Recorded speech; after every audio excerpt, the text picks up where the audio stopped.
be looking at the changes that can be made to the town code to reach those goals of the comprehensive plan. So the town board, we recently appointed a housing task force to look at the increasing affordable housing options and opportunities in the town. This creating the task force was a requirement for the town joining the Ulster County Housing Smart Communities Initiative, which we did late last year.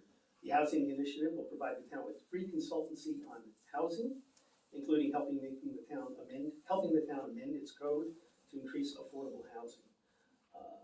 Then the housing task force, once they kind of do the research, do the homework, come up with think outside the box, because obviously the box isn't working right now for people, that they can bring these code recommendations to the zoning committee, where Drew chairs it, and we have some more experienced people on there who've been involved in town planning for decades. They can look at this and say, this might work, this might not, or these are the problems. And they can hash it back and forth and hopefully come up with a plan. In addition to that, the Olive Conservation Advisory Council, I see Simon Strauss is one of the co-chairs here. They'll be researching models of subdivision law to increase open space in subdivision designs. So you can say, here's a 20-acre parcel, and I want to build 5 4-acre, $2 million beautiful homes for all the people coming here. And you could say, well, maybe you put them on 3.5 acres and give us a parcel, and maybe we can build something, or you build something. That's yet to be determined. But those kind of subdivision housing things are probably the more difficult, challenging thing to achieve in this, because it really is it's gonna be difficult. But again, think outside the box, and we'll see what we can do. Once the zoning committee evaluates the recommendations concerning the subdivision, we'll make a final recommendation to the town board to update our town code with the goals of keeping the town rural and increasing affordable housing. That's kind of the overview of what's going on in the town. So thank you for your patience and listening to my statistics and data here. And if there's any questions, Drew and I will try to answer them to our best of our ability. Yeah, that's it. Jim, you're doing a great job.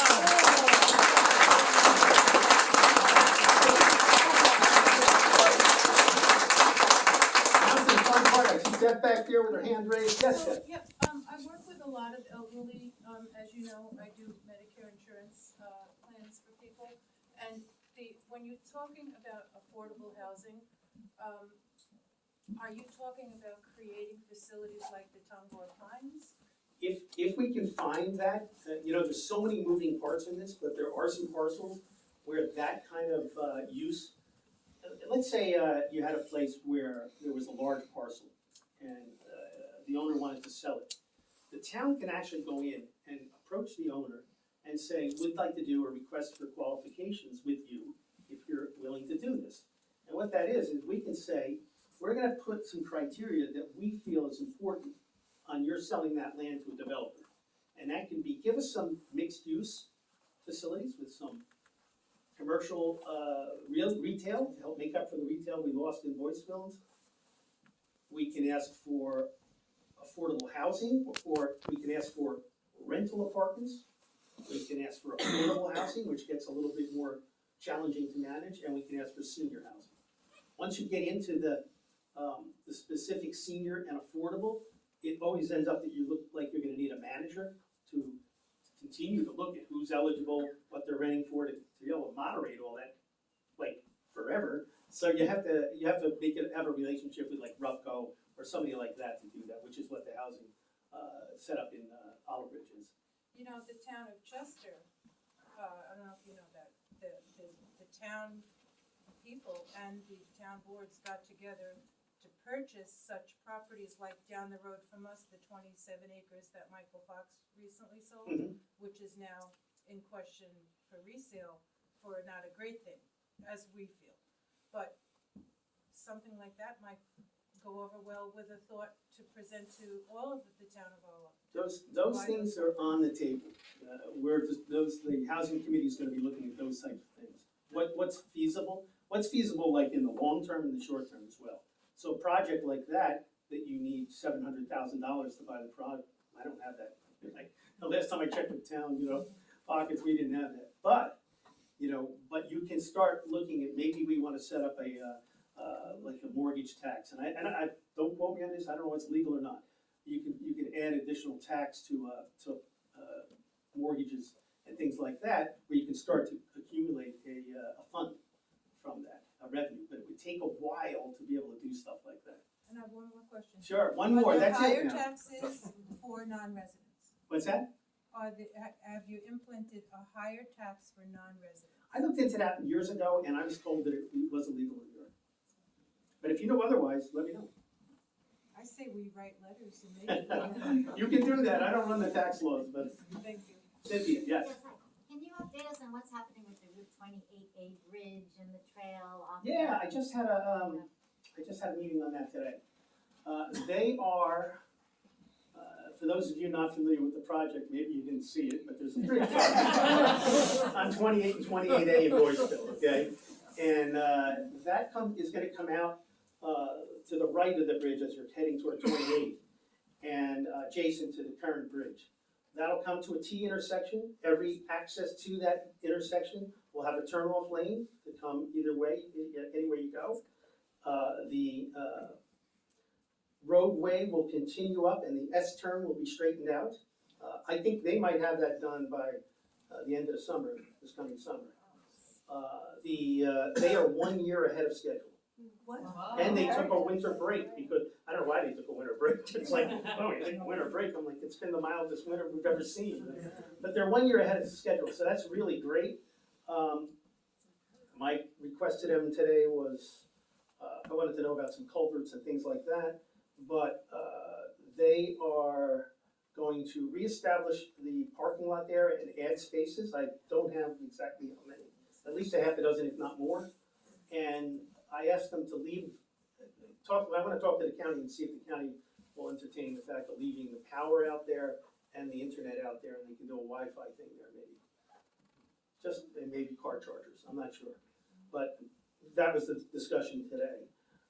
So they're doing really well, and they plan to be done by the end of 2024, which is great.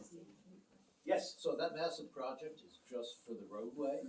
It's just for the roadway and the bridge, because the bridge is over 100 years old. Right. And, you know, after it's been through Irene and several other storms, it's ready to like fall over. And it will do away with the hump. It'll do away with the hump, yeah. What hump? That's an old movie. Yes, Wendell. Same subject, can you encourage them perhaps to have better lighting at the temporary intersection now at night? Because I know the road and it's hard to see. The problem, hey, I'm going home. The problem they have right now is they're moving poles to make room for the construction. So they know that they gotta get back there, but I understand, totally sympathize with you, it is dark over there, but they have to kind of make room for what they're doing. They have to take the old road out, put a new one in, so they can't have a light pole in the middle of it. They've got some big machines to do that. In the back. You and I have talked about this before, but one of the things that limits low-income housing in this area is the amount of sewage that it generates. And as you and I have talked about, the new pipe is going to go along 28. And it would seem like if we were really trying to encourage low-income housing, that people should have access to that pipe. And I know you said they will do it, So it's a good question. but, you know. I fought with them for years on this. What I got out of it was, you know, they designed New York City and funding through the CWC. New York City has a hand in what goes on because it's their project. They're funding it for $48 million. And they mapped the area based on geographics. Where is the need for a sewer system in Shokin? And that's based on the grade of the slope, the soil conditions, whether there's a stream nearby or a seasonal stream. All of these things they look at, and they argue with New York State DEC about it. They initially wanted it to be much smaller, and the town and CWC and DEC was saying, no, you've got to expand this. So we ended up, after about a year of bartering back and forth, to get what we got. And I kept saying, why don't we put, when it was decided that Boyceville would be a pump station up to Shokan, I kept advocating, well, give us drops at every lot along the way. And their reply is, we're not in the business of expanding your community, we're in the business of keeping the water clean. And I argued with them about the mission of the CWC and everything else. What I got finally was that we won't fight you tapping into that, because the town, the sewer districts will own that. Okay, the problem is, it's a forced main. And a forced main is more challenging from an engineering perspective to say, we'd like to put our waste into that thing, but it's under pressure. So you've got to come up with an engineering solution to that. That will be allowed, but that cost will be a burden of the property owner. So it is allowed, it's just not being built into their system, into their design. Okay? That's it, any other questions? Okay, yes. I read how in Marbletown, they're gonna expand the plastics recycling from, cause right now it's very limited what we could do in hours. Mhm. And that they were saying that like 80% of what people are throwing in there ends up having to get taken out and thrown out anyway. Yes. So, is there any way, is it super expensive or something for us to expand? I think we can only do like 1 and 2 or something, or just 1. So that is a big challenge. And, you know, we all talk about, solid waste is a big issue in Ulster County. We ship our solid waste up to like Syracuse, to a huge landfill up there. And it's super expensive. We spend millions and millions of dollars with garbage and trucks on the road. I did a tour of the RRA about, I don't know, 3 months ago, and they have the problem there. They get stuff like clamshells, black plastic from a takeout. All of that is not recyclable in our system. And if it gets in a load, they put it through a conveyor belt system and they try to sort it all out. And that stuff ends up, the non-recyclable ends up in landfill. But if a load is too big and it gets contaminated, after they bundle it, they chuck it out. The other problem is where it all goes and who follows that source. So sometimes it's done in a credible recycling place here that will make them into recycled plastic products. Other times it's bought and shipped overseas, sight unseen, no one knows what happens to it. There's a lot of anecdotal evidence that it goes to a country, they sort it out, and then they chip the rest and throw it in the ocean. So it's a national problem. Now, I inquired about why we can't just ban clamshells and have everybody have little plastic boxes, or, you know, we didn't have this stuff when we grew up, and none of us suffered from it, I don't think. But the response was, you can't do that on the state level, because it's a federal interstate law that would prevent that, because it doesn't allow a distributor on the West Coast where they grow most of this stuff to ship it to your state, and that's not legal, I guess. So, to your question, there is somebody who's been talking to us about it. I'm not sure if it's the same person who's willing to come in and go through that recycling and sort some of it to save our costs and to see if he can recycle it the way he does. I don't know what he does with it, so, and I don't know what Marbletown does with it. It might be the same person, but it's something on our radar for sure. Vicki, you're on the town board, you're not. I want to make a point. Oh, okay. When you're talking about affordable housing, you're talking about workforce housing, not just low income housing. Well, So the we're people talking who about live here everything, yeah. Who work here can live here. I mean, when we started this housing discussion 2 years ago, you know, or more, you know, one of the things that was kind of amazing to us is like, you know, we have somebody in our office that works and her husband works, and they make almost $100,000 a year and they can't afford to buy a house here. That's crazy. That's what we're turning into, and anything that we can do to try to navigate that with the idea that we're going to encourage us in every which way we can. There might be some areas we can do some multi-unit housing, but there might be these little subdivisions knocking off with 1 or 2 family house, a 4 family house here and there and all over the place. It's a lot of work, and at the end of the day, I'm hoping we get at least a little housing out of it. It's, I'm hopeful, but it's not gonna be, I don't think it's gonna be a huge game changer in our town. Yeah. It was amazing how fast the new fire hall went up on 28. Yeah. And I was surprised in the winter that they were doing it with the concrete. But I thought they were waiting for the sewer to do that. Don't they have to connect to the sewer? No, they're gonna have their own septic field. Oh, they're gonna put it Yeah. in separate. And they're not, But they didn't wanna wait. I'm gonna tell this because nobody really understands this about the town. The town has a part-time police force, okay? And the fire department and the first aid are contracted out by the town. They're nonprofits that have a contract with us. We have really nothing to do with what they do, except suggestion and give them money. So I don't have a good answer for you, but it's gonna be a septic. We looked at that at CWC, I'm on the board of the CWC, and this is how the New York City works. We're like, well, why don't we take the existing Boyceville sewer district and extend it up to the firehouse and put all those houses on, in between there. Fabulous furniture, one or two houses. And at the time, they looked at it and they were like, no.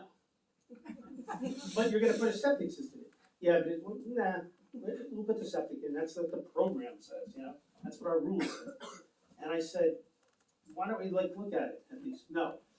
2 years later, they're building the thing, and we are at the CWC board like 2 months ago.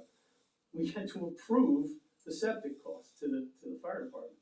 And the head of the DEP region, why don't we study that and see how much it would cost just to put the sewer district? Like, you had 2 years to study it. That's how they work. So it's very frustrating, but they're gonna end up with a septic field. Yes, Mr. Wolf, how are you? Good. A couple of points, as we enter our town on Route 28, Yes. I'd like to see it dressed up a little more. Our sign is dark. You go up to Phoenicia, their sign is lit by solar. Then you come to our parking area, and that's a big, In Shokan, you're talking. Shokan. Yeah, the trailhead. The trail, is terrible. I mean, and they say it can't be mowed because it's got, butterfly flowers or something there. Why it was designed that way, I don't understand.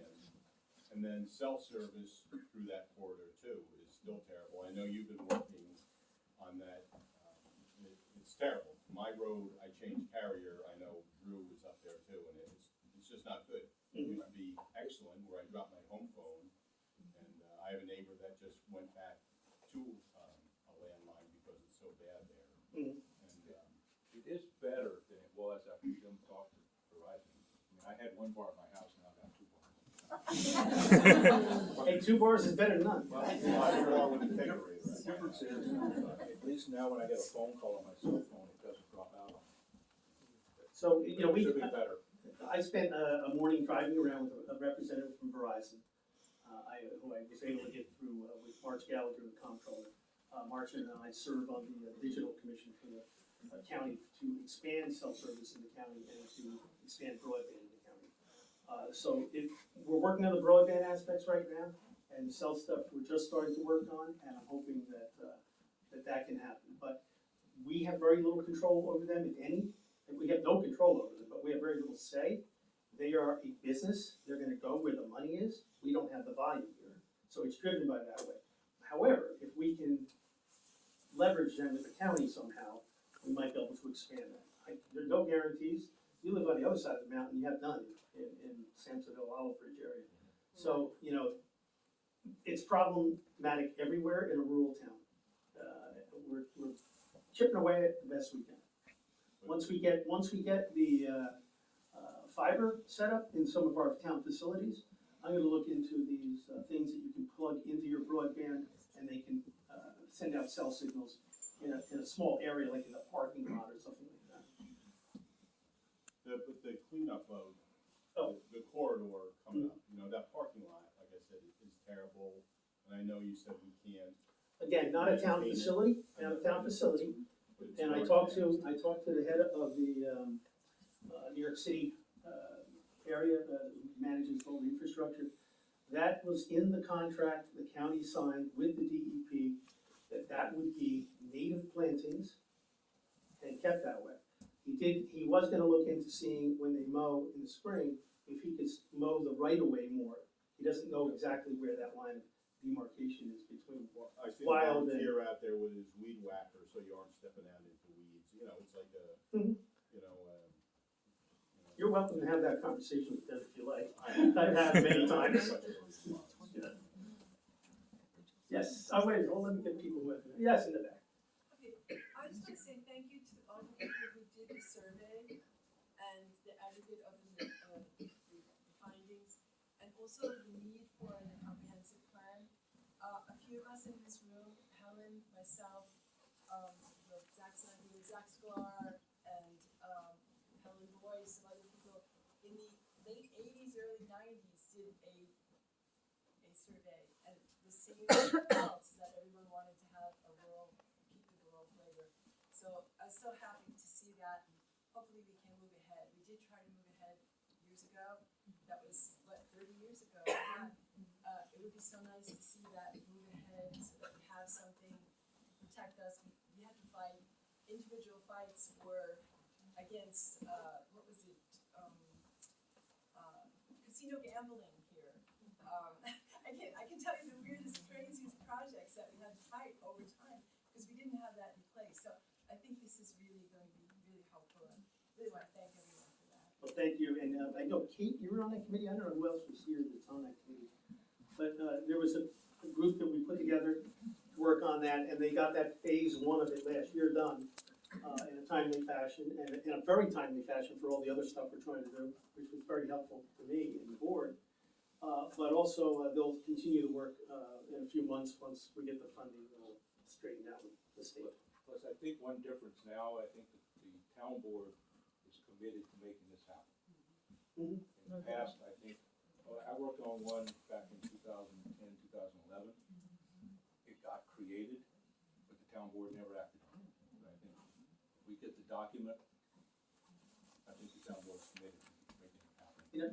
And one thing I'd like to point out, though, once we create that comprehensive plan, I suspect we're gonna have to have some significant discussions and changes to our zoning codes. Right. And zoning map. And, like, we decided to pursue that because of the pressure that we're seeing in the last few years. I've had people for 10 years, I've been on the board and the supervisory chair for over 8 years. I've had people all those 8 years say, don't you ever tell me what I can do on my property. Yeah. Right? I get it, I understand that perspective. And those same people now are telling me, can't you do anything to stop this development and all these people building somewhere? You can help control it so that it stays in the character of your town. That's the best we can do. And there might be ways to limit it, there might be ways to protect certain kind of aesthetics in neighborhoods and hamlets so that we don't have an overwhelming change in the way the town looks, so we don't look like the Poconos, all the overdevelopment of the Poconos. Yes, Mark? Is it that terrible, the development? I don't see any 50-foot tower go, 50-story tower go up, but have you had inquiries that would all of a sudden drop suburbanite McMansions along 28? Or is it just preventative maintenance, so we don't get Terramore and any of that more stuff? So, the impact that we're seeing is in, let me put it this way. I had a call with the governor's representative about last week, and we had this conversation. He said the governor has a plan to build 800,000 new homes, new dwelling units in New York State 800,000. in 10 years. And I said, well, we just finished our comprehensive plan, and we've been looking at this for a few years now, and we have some ideas, and we're gonna pursue it further.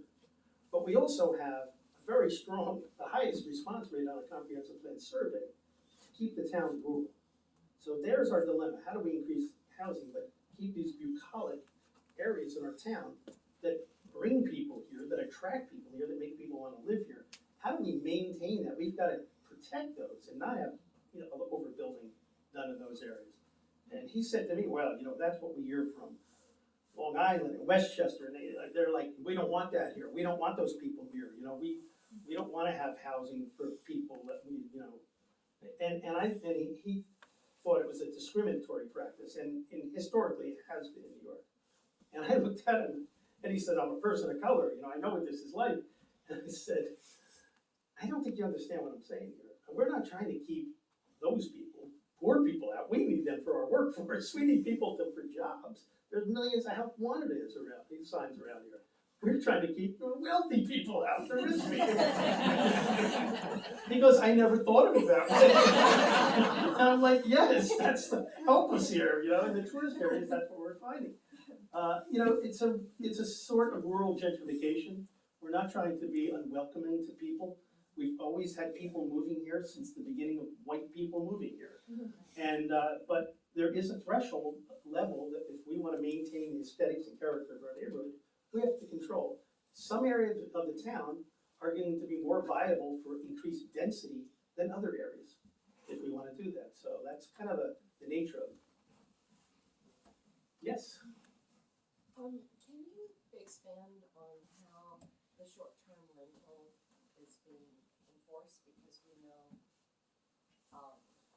around us? Let me see, you have one near your house. Two. Okay, so that was a big thing to take on. We have 2 people working on it, and a code enforcement officer.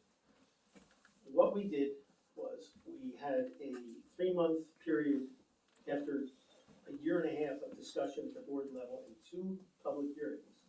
We had drawn up the regulations after looking at other towns, seeing what was working, what wasn't working. And we still have to tweak our regulations. There's things we'd like to improve on. But we had a 3-month permitting process. And we told people who were non-residents that they could apply if they had 1 year of grandfathering. They operated for 1 year. Okay? And those people were eligible for permitting. Then they had to get inspected, and I mean, we had people like, one thing I gotta tell you, I'm telling you, but people lie. I don't know. I have never seen so many bald-faced liars in my life as I did in the short-term rental thing. So the way it is now is we have, I think it's 26 non-resident short-term rental permitted as of January 1st this year, or when we approved that, which would be the next board meeting after that. That's it for non-residents. Residents are allowed, they're not limited, except they can only have 2 adjacent to their property or nearby or across the street. So the permitting process went from, what is it, June, October, something like that. And now it's open from January through the end of March. We decided that because of the just getting started, letting people get the thing ready, you know, took a lot of people by surprise. We're not gonna enforce it last year, and we're gonna wait till the end of the permitting process to enforce it this year. That's in the end of March. Give people, everyone the opportunity. We're gonna start sending out letters to people that we feel are in violation or have misrepresented their residency, let's put it that way. I will say that I saw the other laws and what they said, and I insisted on, we got a $500 a day fine for people who operate a short-term rental without a permit. Okay? Now, how does that work?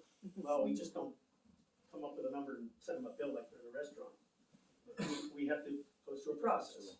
All of these things with zoning go through processes, and we see it in a lot of areas of the town where it's difficult to enforce.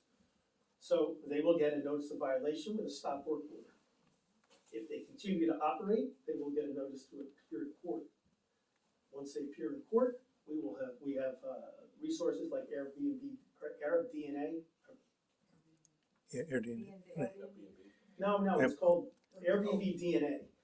That looks at who's renting, where it is, how much they rented this year, and we can actually, there's several other resources like that, and we can start accumulating data on people and saying, no, you advertised for 20 days this year, you owe us, whatever that number is, $10,000.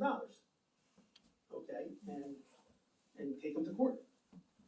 A lot of times, this will go on and on and on, and we've had these things happen in other violations, where we just last year got awarded, what was it, $77,900 for somebody who did not get a building permit and kept refusing to get one for years. And the Supreme Court, Kingston, told him he was in violation for so many years and fined him, I forget what it is in the law, it's like $175 a day for that violation. So that's the kind of thing we have, and I think that once we do that once or twice, I think all this social media might get out there and people might hear that. We do have to have that kind of enforcement hammer. Okay? Also, I didn't know how those 26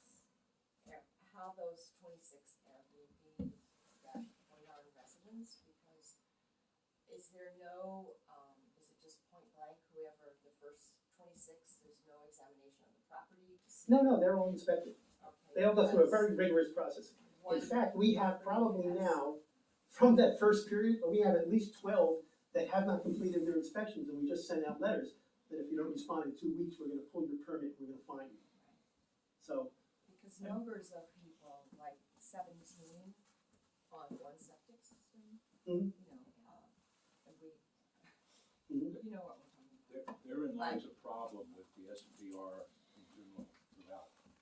Once It's out of Once the septic system is created, who knows how long ago, nobody takes responsibility for how many people are using it now. Not the health department. We don't have the resources to know how. That is definitely a problem in the watershed area. I mentioned, I've had this conversation with Ulster County Planning, with Ulster County Department of Health several times.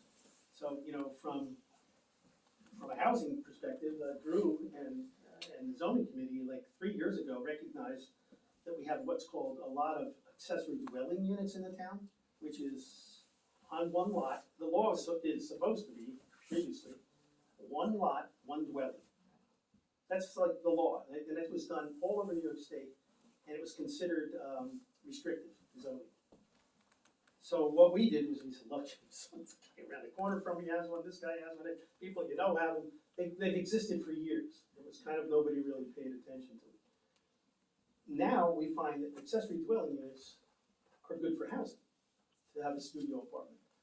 We did not restrict new ones from having short-term rentals. We're gonna eventually have to go to the ADUs and start inspecting them and trying to get them to not, we encourage them not to do short-term rentals in the zoning, in the code, but we didn't enforce any legal thing on that.